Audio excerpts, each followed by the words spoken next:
हथियारों के इंपोर्ट के मामले में भारत दूसरे नंबर पर आ चुका है, जबकि पहले नंबर पर आपको यूक्रेन दिखाई देगा।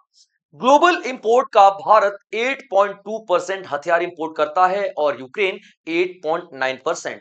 यह रिपोर्ट जारी किया गया है सिप्री संस्थान के द्वारा। यह बताता है कि भारत कितना ज्यादा एग्रेसिवली अपनी डिफेंस सिक्योरिटी को लेकर के चल रहा है। तो दोस्तों, आज का टॉपिक हमारा यही है कि कौन सा देश कितना ज्यादा हथियार इंपोर्ट कर रहा है और ग्लोबल शेयर में उसका कितना ज्यादा योगदान है। तो लेक्चर में आप लोग अंत तक बने रहेंगे, क्योंकि ये टॉपिक बहुत ज्यादा इंपॉर्टेंट है और एग्जाम का फेवरेट टॉपिक भी हो सकता है, क्योंकि जिस तरीके का जियो पॉलिटिक्स आज की डेट में चल रही है, आप लोगों को यहां से डेफिनेटली सवाल बनने के चांसेस समझ में आएंगे। चलिए बच्चों, देखते हैं क्या है ये। एक एक रिपोर्ट, एक एक संस्थान की बात करेंगे। तो देखिए बच्चे, इंडिया इंडिया दूसरे नंबर पर पहुंच चुका है हथियारों के इंपोर्ट में, और ये डेटा जो है 2021 से लेकर के 2025 के बीच में आपको दिखाई देगी। ठीक है बच्चे। और भारत का शेयर कितना है, तो 8.2% है। और सेकंड रैंकिंग भारत की आपको दिखाई देगी। जैसा कि मैं आपको बता चुका हूं, सेकंड रैंक से पहले फर्स्ट रैंक यूक्रेन का होगा, और यूक्रेन का कितना 8.9% ग्लोबल शेयर होगा। भारत को हथियारों की जरूरत क्यों पड़ रही है? देखिए, भारत के पास आर्मी कम नहीं है, one of the largest army Bharat के पास है ऑलरेडी। हथियार भी भारत के पास बहुत ज्यादा है। इनफैक्ट हम लोग परमाणु शक्ति भी, हमने परमाणु बॉम्ब भी बना दिया है। लेकिन फिर भी भारत को इतनी ज्यादा हथियार की जरूरत क्यों पड़ रही है? सोचने वाली बात है। तो सवाल उठता है कि क्या किसी लंबी छलांग की प्लानिंग हो रही है, या फिर सिर्फ अपनी सुरक्षा की बात हम लोग कर रहे हैं? चलिए देखते हैं। क्योंकि यहां पे भारत को लगातार खतरा दो देशों से रहता है, चाइना और पाकिस्तान। पाकिस्तान से जो एलओसी वाला एरिया है, और भी तमाम बॉर्डर आप लोग देखोगे, और चाइना से एलएसी वाला जो एरिया है, जहां से हमेशा चाइना की कोशिश रहती है भारत में घुसने की। तो ये दोनों देशों से सुरक्षा के लिए डेफिनेटली आप देखोगे हमें बहुत ज्यादा हथियारों की जरूरत तो पड़ेगी। क्योंकि चलो, पाकिस्तान को एक तरफ हम लोग साइड कर भी देते हैं, तो चाइना बहुत एग्रेसिवली अपनी पावर को बढ़ा रहा है, अपना डोमिनेंस क्रिएट करने की कोशिश कर रहा है। यहां पे भारत की ये मूव पूरी दुनिया में एक हथियारों का इंपोर्टर के रूप में स्थापित करना एक बहुत बड़ा स्ट्रेटेजिक मैसेज है, एक सिग्नल है पूरी दुनिया के लिए, पूरी ग्लोबल आर्मी के लिए। ठीक है बच्चे, चलिए। लेकिन यहाँ पे आप लोगों को एक शिफ्ट नजर आएगा कि हम पहले रशिया से 70 से 80% के आसपास हथियार खरीदते थे, लेकिन वो शिफ्ट अब फ्रांस की तरफ हो रहा है, वो शिफ्ट इसराइल की तरफ हो रहा है, वो शिफ्ट अब आपको यूएसए की तरफ दिखाई देगा। ठीक है बच्चे। ये रैंकिंग कौन जारी करता है? तो सिप्री। सिप्री का मतलब क्या होता है? Stockholm International Peace Research Institute, SIPRI. ये स्वीडन की एक संस्था है, जिसका हेडक्वार्टर स्टॉकहोम में आपको दिखाई देगा। ये पूरी दुनिया में कौन हथियार बेच रहा है, कौन खरीद रहा है, कितने पैसों में खरीद रहा है, सबका हिसाब किताब रखती है। वो हमारी मोहल्ले की उस आंटी की तरह है, जिसका दिल नहीं लगता अगल बगल के घरों में झांके बिना। तो ये अगल बगल घरों में झांकती है, लेकिन हाँ, इसका झांकना अच्छा इसलिए है क्योंकि अब पूरी दुनिया को पता चल रहा है कि भारत के पास कितना हथियार है, और एक हम रणनीति तैयार कर सकते हैं इसकी इस रिपोर्ट के बेस पे। ठीक है बच्चे, चलिए। तो आप यहाँ पे क्या देखोगे? रशिया वाला मूव मैं आपको एक्सप्लेन करता हूँ। देखिए, जो सप्लायर की बात करते हैं बच्चे, तो रशिया से पहले हम लोग तकरीबन 70 से 80% के आसपास हम लोग इंपोर्ट किया करते थे। लेकिन अब देखो शिफ्ट कितना हो चुका है, 36% पर। फ्रांस से कम करते थे, लेकिन फ्रांस में हम लोगों ने बढ़ा दिया है 33%, इसराइल को 13%, और यूएसए भी यहां पर आपको नजर आएगा। बहुत ही एक इंपॉर्टेंट डील हम लोग कर रहे हैं यूएसए के साथ, जैसे हेलीकॉप्टर्स वगैरह, तमाम चीजें आप लोगों को दिखाई देगी। तो रशिया बहुत बड़ा सप्लायर हुआ करता था हथियारों का, लेकिन अब रशिया से मूव शिफ्ट हो रहा है इसराइल, यूके और जैसे जगहों पे। जापान से भी काफी कुछ हम लोग खरीदने लगे हैं। ठीक है बच्चे, याद रखिएगा। तो देखिए, ये बहुत ज्यादा इसलिए जरूरी हो जाता है कि रीजन में सिक्योरिटी थ्रेट, चाइना हो गया, पाकिस्तान हो गया, बहुत सारे नजर आते हैं।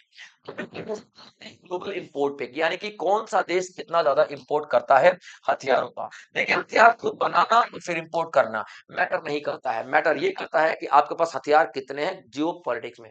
सबसे बड़ा आप लोग यहाँ पे क्या देख रहे हो? ठीक है, यूक्रेन। यूक्रेन का देखो बच्चों, ठीक है, 8.9%। भारत का आप लोग देखोगे 8.2%। उसके बाद कतर है तीसरे नंबर पे, सऊदी अरेबिया। अभी देखिए, कतर पिछले साल तक तीसरे नंबर पे था, चौथे नंबर पे कतर आ चुका है, चौथे नंबर पे कतर आ चुका है, ठीक है बच्चे।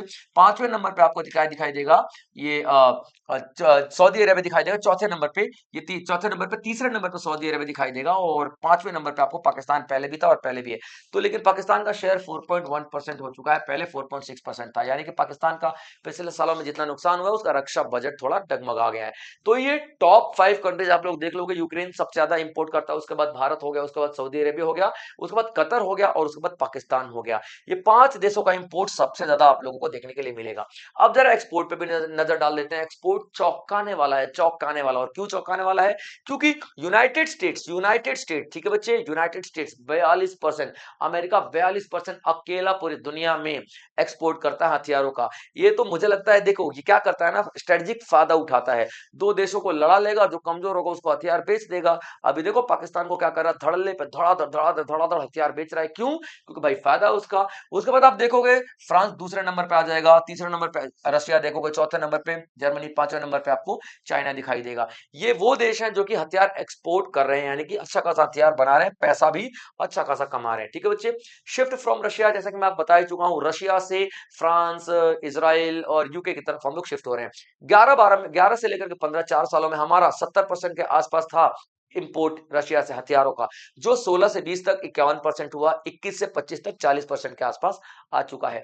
तो हम यहाँ पे क्या दिखा रहे हैं, हम यहाँ पे एक ये मूव इसलिए दिखा रहे हैं क्योंकि देखो रशिया के ऊपर बहुत ज्यादा सैंक्शंस लगे हुए हैं। तो रशिया के ऊपर डिपेंडेंसी, हम किसी भी देश पे अब पूरी तरह की डिपेंडेंसी नहीं रख सकते हैं। इसके लिए कई कारण है, कई कारण। पहला तो अलग अलग देश की टेक्नोलॉजी अलग अलग है, तो हमें कई टेक्नोलॉजी मिलेगी, ठीक है। डिपेंडेंसी हमारी एक देश पे नहीं रहेगी। अगर मान लो कल को रशिया के साथ कुछ खराब हो जाता है, तो जाहिर सी बात है वो तो एक ही झटका में हमारी पूरी डिफेंस सिस्टम को खत्म कर देगा, क्योंकि 70% तो वहीं से ही आ रहा है, सब कुछ तो नहीं। एक देश से हम लोग डिपेंडेंसी नहीं रख सकते। दूसरा, हम लोगों को अच्छे अलग अलग टेक्नोलॉजी चाहिए। तीसरा, जियो पॉलिटिक्स में और भी तो रिश्ते बनाने हैं, खाली रशिया से ही रिश्ता बना के थोड़ी काम चल जाएगा।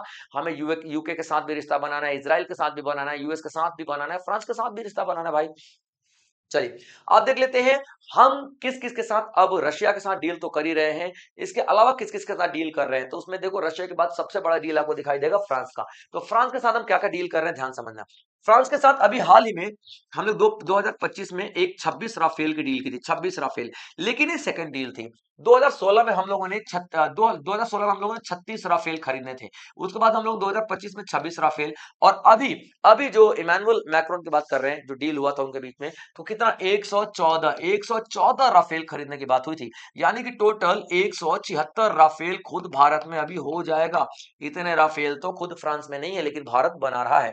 जो 114 का मैं आपको बता रहा था बच्चों, 114 जो अभी डील हुआ है, इसमें से 96 राफेल कौन बनाएगा? तो भारत बनाएगा। उसके बाद आप देखोगे 18 राफेल कौन बनाएगा भारत के अलावा भाई साहब? तो फ्रांस बनाएगा, ठीक है बच्चे, फ्रांस बनाएगा। और ये 114 राफेल भारत के पास आ जाएंगे। टोटल 176 राफेल 2030 आते आते तक भारत में पहुंच जाएगा, ठीक है बच्चे, 2030 आते आते भारत के पास होंगे। तो भारत की जो एयरफोर्स है बहुत ज्यादा मजबूत हो जाएगी। क्लियर पॉइंट बच्चे। यूनाइटेड स्टेट, यूएसए से हम लोग क्या लेते हैं, एक रिफ्यूलिंग ट्रेनिंग एयरक्राफ्ट। रिफ्यूलिंग का मतलब क्या होता है? अमेरिका के पास ऐसे ऐसे एयरक्राफ्ट है जो कि हवा में ही एक दूसरे को फ्यूल दे देते हैं, हवा में ही एक दूसरे को फ्यूल एक्सचेंज कर लेते हैं, ऐसा टेक्नोलॉजी इनके पास है। तो अगर युद्ध के मैदान में हमारे जो जेट्स उड़ रहे हैं, तो हमें बार बार इधर वापस आके फ्यूल भर के जाने की जरूरत नहीं है। फ्यूल उतना वहीं पे हम लोग ट्रांसफर किया जा सकता है। तो ये टेक्नोलॉजी हम लोग यूएसए से ले रहे हैं। उसके बाद एक स्थिल सरफेस, ये जो मिसाइल है स्थिल सरफेस मिसाइल, ये भी हम लोग खरीद रहे हैं, लेकिन ये लोग हम लोग रशिया से खरीद रहे हैं, ठीक है बच्चे, रशिया से खरीद रहे हैं। फ्रांस के साथ थोड़ा अलग सा डील देख लेते हैं, क्योंकि फ्रांस के साथ बहुत ज्यादा अभी बढ़ रहे हैं हम लोग डील करने में। राफेल, जैसा कि मैं आप लोगों को बता रहा हूं, राफेल, ठीक है, वो 176। स्कॉर्पियन पनडुब्बी खरीद रहे हैं, एक प्रोजेक्ट लिया हमने, प्रोजेक्ट 75 कलवरी, ठीक है, कलवरी। इसमें हम लोग पनडुब्बी यानी कि शिप्स खरीद रहे हैं जो कि पानी के अंदर रहते हैं, ठीक है। उसके बाद आप लोग देखोगे एक Indian multi role helicopter IMRH हम लोग खरीद रहे हैं, किसके साथ? फ्रांस के साथ मिलकर के, ठीक है बच्चे। और फ्रांस के साथ खरीद रहे हैं मिलकर के, और कुछ खरीद रहे हैं, कुछ भारत में बना रहे हैं। तो जब भी हम लोग भारत में बनाने की बात करेंगे ना, तो जो HAL Hindustan aeronautic limited company ये बना रही है ये हेलीकॉप्टर को किसके साथ मिलकर के, सफरान सफरान सफरान फ्रांस की कंपनी है। एक और हेलीकॉप्टर हम लोग एक और मिसाइल बना रहे हैं सेम लोगों के साथ मिलकर, सफरान के साथ मिलकर के HAL ही बना रहा है एक मिसाइल जिसका नाम क्या है, हैमर। हैमर का मतलब क्या होता है बच्चों, हाईली एजाइल, ठीक है बच्चे, highly agile, highly agile, modular. Highly agile का मतलब क्या होता है, बहुत ही स्पीड वाला, बहुत ही फुर्तीला। मॉड्यूलर का मतलब छोटे छोटे पार्ट्स में खुल जाएगा, फिर छोटे छोटे पार्ट्स में इसको कस भी सकते हो। मॉड्यूलर म्यूनिशन का मतलब क्या होता है, बहुत ज्यादा हथियारों को एक साथ लेकर चलने वाला। ई का मतलब एक्सटेंडेड, एक्सटेंडेड, और आर का मतलब रेंज, आर का मतलब रेंज, यानी कि ये बहुत फुर्तीला है। मॉड्यूलर यानी छोटे छोटे पार्ट्स में खुल जा सकता है। उसके बाद म्यूनिशन यानी कि बहुत ज्यादा हथियार इसके ऊपर लगे हुए हैं, और ये हाई रेंज तक जा सकता है, मारक क्षमता इसकी बहुत ज्यादा दूर तक है। तो आप देखोगे इस तरीके के हैमर मिसाइल भी हम लोग बना रहे हैं सफरान फ्रांस के साथ मिलकर। अब इन सब में आप लोग क्या देखोगे कि भारत भारत आत्मनिर्भर भारत पर बहुत ज्यादा जोर दे रहा है। आत्मनिर्भर भारत हमने एक अभियान शुरू किया था, और कब शुरू किया था, तो 2020 में शुरू किया था कि अब हम इंपोर्ट कम करेंगे, अब हम खुद का देश में निर्माता निर्माता बनेंगे, यानी कि निर्माण करेंगे ऐसी टेक्नोलॉजी का, ठीक है बच्चे।